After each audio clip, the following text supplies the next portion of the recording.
L'avant-dernier rendez-vous comptant pour l'essentiel des faits majeurs marquant l'actualité, mais relayé par les canards dans le paru au quotidien. C'est avec Kodevier Métonon, déjà en position, prêt à nous faire le point de sa moisson. Kodevier Métonon, bonjour. Bonjour Jolie Todi, bonjour également à nos amis téléspectateurs. Heureux de vous savoir encore disponible pour nous accompagner ce matin parlant d'actualité. Qu'est-ce qu'on retient? Non, on retient qu'au niveau politique, ça a beaucoup bougé dans la journée d'hier, dernier jour donc pour le dépôt des dossiers à la Sénat.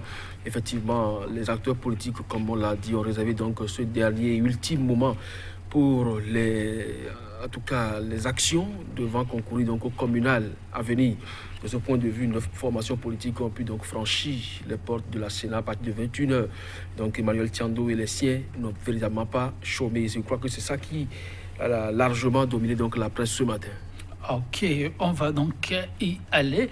Plus de peur que de mal, mesdames et messieurs, est-ce qu'on peut retenir? Parce que beaucoup se demandaient, est-ce que la date butoir sera respectée? Quand je viens maintenant, on va démarrer avec le quotidien. Actu Express, qui est allé constater que les forces Corruption Bénin émergents ont déposé également leur dossier. Et là-dessus, le journal détitré, présence effective remarquable des forces Corruption Bénin émergents au communal de 2020. Paris gagné pour le secrétaire exécutif national Paul Rompet.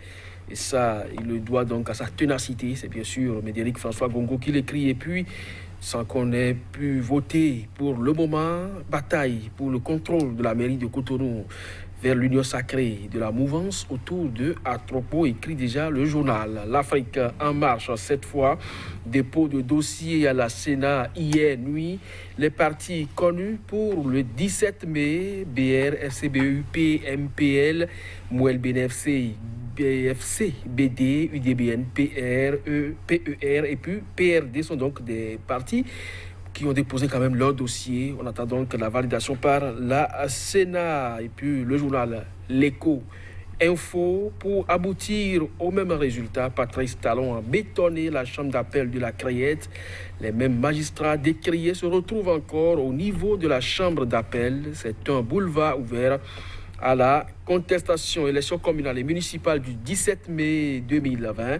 Au total, 9 partis politiques ont satisfait à l'exigence du dépôt de dossier de candidature. Et puis à travers un communiqué rendu public, le MPL dénonce la descente répétée des policiers à son siège. Matin libre, dépôt de dossier de candidature pour les communales. Le BR formalise sa participation à la Sénat. Et puis, parlant toujours donc de cette communale dépôt de dossier des candidatures, la Sénat n'a pas chômé. 9 partis au total ont déposé leur dossier. Point média municipal, communal et local au Bénin. Quelles seront les listes en compétition le 17 mai prochain? Et puis l'emplacement d'un parti politique dérangerait des autorités béninoises. La police menace de saccager les affiches d'identification du siège. Et puis Conseil des ministres, peu d'activité pour le gouvernement. Merci donc à vous, Kodevier Métonon. L'actualité, elle est vraiment dominée par ce dépôt de dossier de candidature. On démarre avec l'Afrique en marche qui nous dresse la liste avec précision à l'appui des 9 formations politiques ayant pu déposer leur dossier. Kodevier Métonon.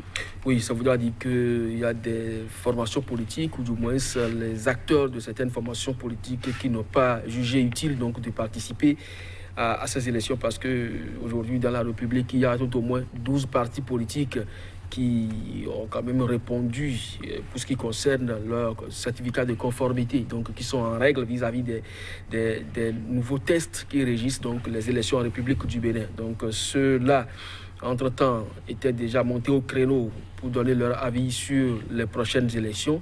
Peut-être qu'effectivement, n'ayant pas vu donc, leur requête satisfaite, donc ils ont dû donc jeter l'éponge. N'en déplaise donc à ceux qui pensent que ces élections soient inclusives ou non. 9 formations politiques vont également se frotter.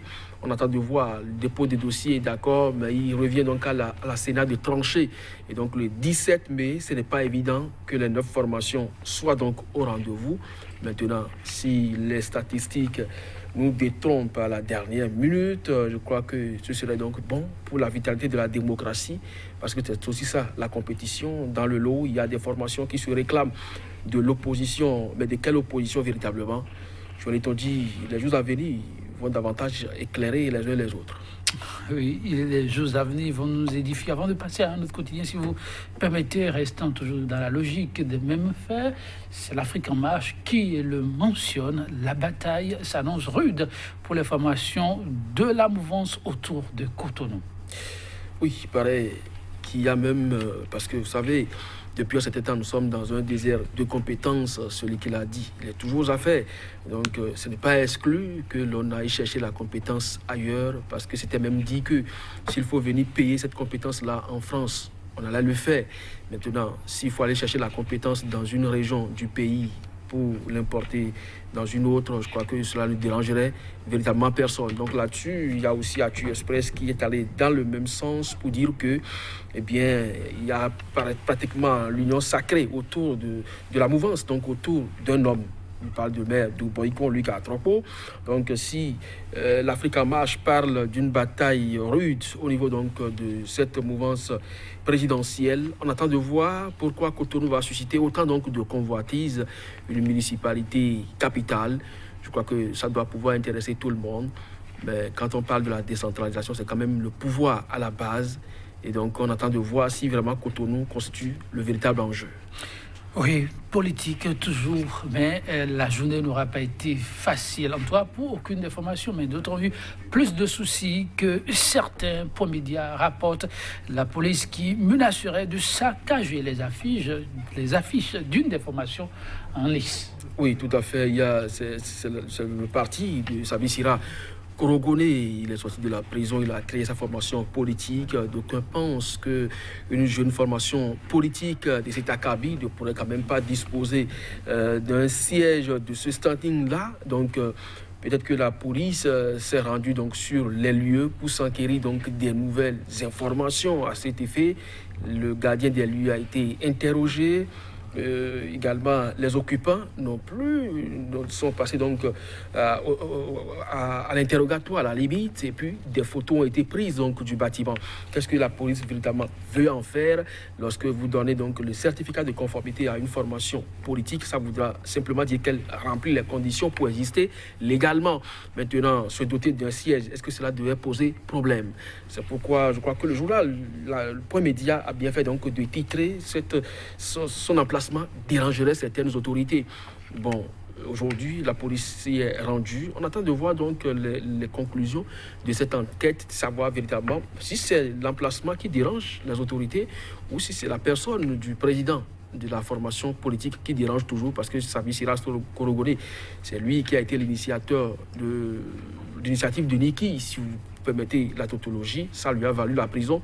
Aujourd'hui, il est sorti, il a créé une formation politique. Est-ce qu'une jeune formation, voilà, est-ce qu'une jeune formation de cette valeur-là, entre griffes, peut déranger autant donc le pouvoir?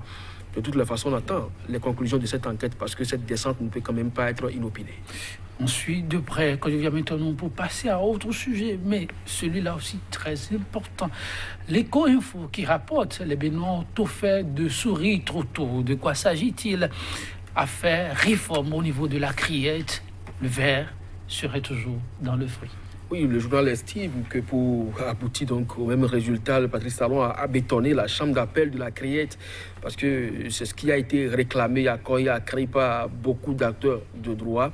Il faut donc un second degré de juridiction pour cette Criette, cette juridiction spéciale. Mais aujourd'hui, le second degré est créé.